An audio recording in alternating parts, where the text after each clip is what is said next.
iyang ipakita igsoon kaning ginatawag nga na panoramic view dito sa taas. Makita gyud nila ang tanang tao, makakita gyud sila nganong tuwa sila sa gawas o katong nganong man nga naa sa sulod. Ipakita sa Dios yun nganong naa sila sa sulod o katong mga tao nga naa sa gawas. Tungod kay gitagaan sila opportunity, wala nila gidawat. Wala nila gidawat si Kristo. Mo'y hinungday siya nga tuwa sila sa gawas. So karon sa panahon nga atakihon sa yawa ang syudad, ipanaog sa Dios ang kalayo. Unang-una ni Misyon naa kay mga minahal sa kinabuhi, nga na makita nimo sa gawas. Na kay mga igsoon, na kay mga parente, na kay mga higala. Unsa may imo lang siyang ginatanaw. Usa nga daghang mga tao hilak gid sila. Mo nagingon nga final reunion. Ato ni sabto ni igsoon nga naman. Dili na to kagustuhan nga atong mga minahal sa kinabuhi na gawas kinatang tanan sa sulod. Para dili na ta magkilak. Pero may tabog na igsoon nga maghilak yun. Nga naman. Doon na yung mga tao na naa sila sa gawas. Dili sila makasunod. O silutan sa Dios ang katong mga tao na wala madawat sa iya, labi na wala magsunod sa kahayag nga iyang gihatag. So manaigsoon nga kinahanglan maning kamot no? Si Kristo ang atong abogado, siya ang maghuhukom, sigurado gyud ang atong kaluwasan. Pero kung dili nato siya ginasunod, di ba gingon dito sa Biblia nga if ye continue in my word, kung imong padayonon ang pagtuman sa pulong sa Dios, ye are my disciples. Mahimutang katawhan niya. Pero kung wala ta magsunod sa pulong sa Dios, dili ta mahimong katawhan niya, no? Dili ta mahimong katawhan. Usa last lection nga gingon ni dinhi sa Jude 1:3. Okay? Naging siya, Beloved, when I gave all diligence to write unto you of the common salvation, it was needful for me to write unto you and exhort you that you should earnestly contend for the faith which was once delivered unto the saints. Kining contend exhort mo ni siya ang strive. Kanang maningkamot ka ba? Kinahanglan na maningkamot na sa pagtuo nga atong gihawiran. Di nga ang pagtuo nga gihatag sa Dios dili mawala. Kinahanglan ato nang kuptan pag-ayo. Kay maabot ang panahon ni Soon, mawala na siya kung kwaon sa kaaway. Naging siya ni Pinadayago, 3:11, Behold, I come quickly. Hold that fast which thou hast, that no man take thy crown. Kinahanglan ang korona nga gitagana sa Dios sa ato, dili na siya mawala. Mawala na igsoon kung di nato siya ginasunod. Kinahanglan gyud nga magpatinuman ta sa Ginoo. Akong gisulti niyo ganiha nga sa iyang pagbalik doon ay ginatawag nga first resurrection. Pero doon na po ay ginatawag nga special resurrection. Wa siguro na may bagay sa karakanan. Doon ay ginatawag nga special resurrection. Nagsaad si Kristo kang Caiaphas. Si Caiaphas ang high priest sa unang panahon, di ba? Si Caiaphas mo na siyang high priest. Gisintensyahan ni Caiaphas si Kristo.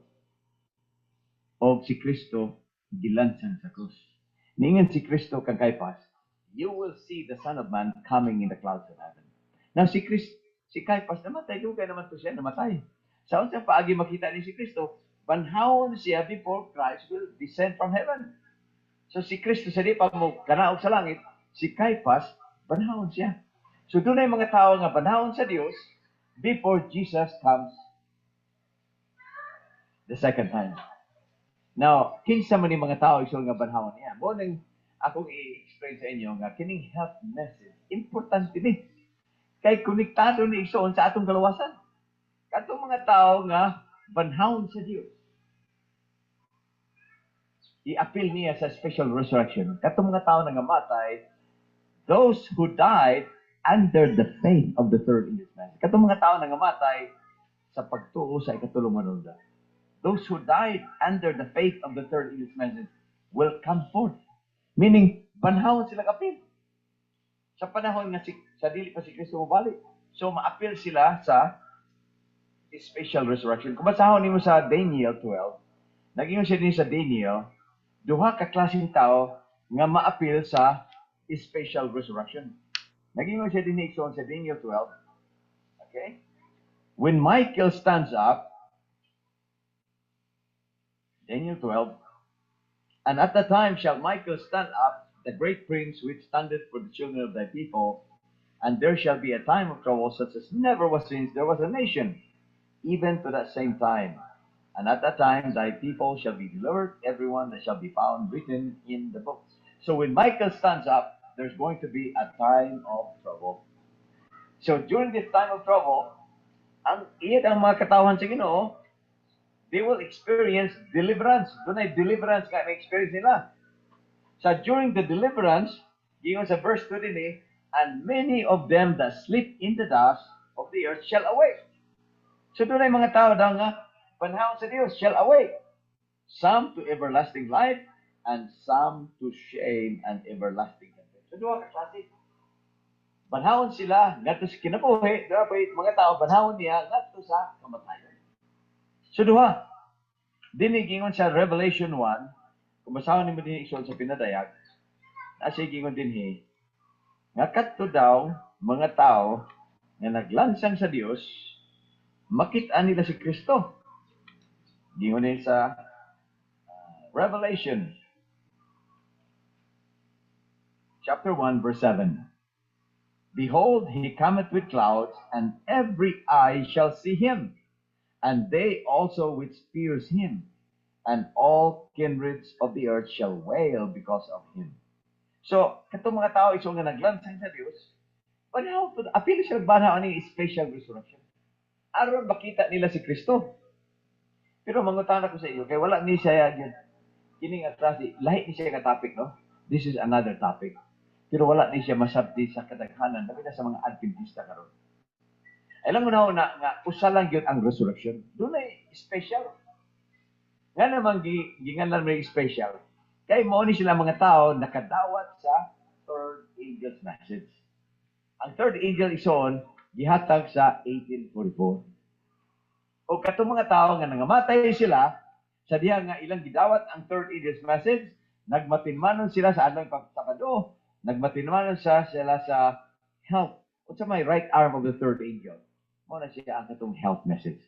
Kung sila nagmatinmanon, they will be included in that special resurrection. Mangutan ako sa inyo, kung gitagaan mo sa mensahe sa health reform, o nagmatinmanon mo, kunya, tanang kita, mahitabo nga namatay gyud ang tao, namatay ang tao. Then, kanang tao nga namatay, nagmatinmanon sa 30 years message, ma-appeal na siya sa special resurrection. Pero pananglitan, itagaan ka o kahayag sa Dios. Sa adlang Sabado, health reform, itagaan ka. Kunya namatay ka. Ma-appeal ka sa special resurrection. Dili, di ba? Kay katurumang tao nga nangamatay sa pagtuo sa mensahe sa ikaturumang. Now, kung itagaan ka sa health message, imong gisalikway. So di ka ma-appeal. Imong gisalikway na ma-appeal ka sa pagbalik sa Ginoo. Sa iyang pag-ani sa Dios kaya na may resurrection na mahitabo. Ma-appeal ka. Mo na kinahanglan sabto na tigsoon. Gingon din sa Juan, before we close, no? Gingon sa Juan din igsoon. Juan, let's go to John.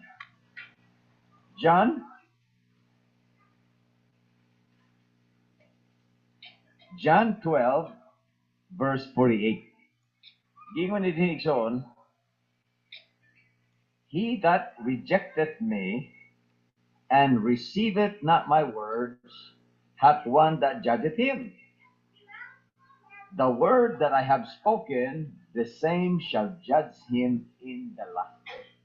Katudang pulong igsoon, kahayag nga mga pulong nga imong gisalikway, maura po ito nga mga pulong ang mo-condemn sa imo. He that rejecteth me, okay? He that rejecteth me and receiveth not my words. Katong wala magdawat sa pulong nga akong gihatag. Maura po itong mga pulong igsoon ang musalikway sa katapusang panahon. So, listen kayo ni siya. Kinalan, naagitay paningkamot. Nga, maningkamot yun na. Dili kay i-justify na to nga tama ang atong ginabuhat. Kung dili pa nato ma-overcome ang sala, di mga itagtabang sa Dios. Nagsaad ba siya sa ato nga, kung muduol ta niya, John 1 verse 12, as many as receive Him, to them give He what? Power to become sons of God. Mahimot ang anak sa Dios. Kana siya igsoon, gahom na, nga mahimog itang anak niya. Tagaan ka ni gahom. Ang gahom igsoon, naa diya sa pulong. Nasa pulong kaniya. Mo nang ingon ito nga Hebrews 4 verse 12. For the word of God is quick and powerful, sharper than any two-edged sword. Last, no? Naging siya din eh. Hebrews 6, 4 to 6. For it is impossible for those who were once enlightened and have tasted of the heavenly gift and were made partakers of the Holy Ghost and have tasted the good word of God and the powers of the world to come, if they shall fall, to renew them again unto repentance, seeing they crucify to themselves the Son of God afresh, and put him to an open shame. So kato ng mga tao, imposible daw, kato mga tao nga na-enlightened na sila, kanamang nadawat nila ang mga mensahe, ilan ang gidawat ang mensahe? Unya, need. Ila pang they have tasted of the heavenly gift. Na tilawan pa nila yun ang langit nun ng mga panalangin. Unya, natilawan pa nila igsoon ang gahom sa Espiritu sa ilang kinabuhi. Unya, kung mabalik daw sila sa kalibutan. Kung mabalik, mabackslide sila, balik sa kalibutan, kung sila mahitabo igsoon, mura raw na nga imong gilansang si Kristo. Mura na imong gilansang si Kristo. Busa maning kamot ay igsoon nga magbati naman kita. Kay kung na-overcome na nato ang sala, balik lang gyapon ta sa atong kinabuhi nga daan. Mura ra na igsoon nga atong gi-crucify si Christ. Mo nagingon ni sa Hebrews 10:26 to 27. Nagingon sa dinigsoon, for if we sin willfully after that we have received the knowledge of the truth, there remaineth no more sacrifice for sin, but a certain fearful looking for of judgment, and a fiery indignation which shall devour the adversaries. Kung ato yun na siyang supakon, kana bang nakasayit na kas kamtuuran, kasayit ka nga sala na siya, kung imo gina siyang himuon, if you sin willfully, ang sabi may taboy son, there is no more sacrifice for sin. Meaning, ang sala nga imong gimoy soon, may mo ng sala nga tus kamatayan. Doon ka klaseng sala eh. Doon ay sala igsoon nga di mapasaydo. Doon ay sala nga mapasaydo. Ang sala nga makasala ka atabangan sa Ginoo, pasaydo niya. Pero sala kani nga dili mapasaydo mo ng sala igsoon sa espiritu. Nga naman ang sala sa espiritu dili mapasaydo. Duha ka klaseng sala gingon sa 1 John. Ngayon siya ni, there is a sin not unto death, there's also a sin unto death. Sala daw nga paingos kamatayon ug sala pod nga dili kamatayon. Ngano man nga dili mapangiyo ang pasaylo. Okay. Gingon na sa 1 John 5. Naging siya dinigson sa 1 John 5. Verse 16.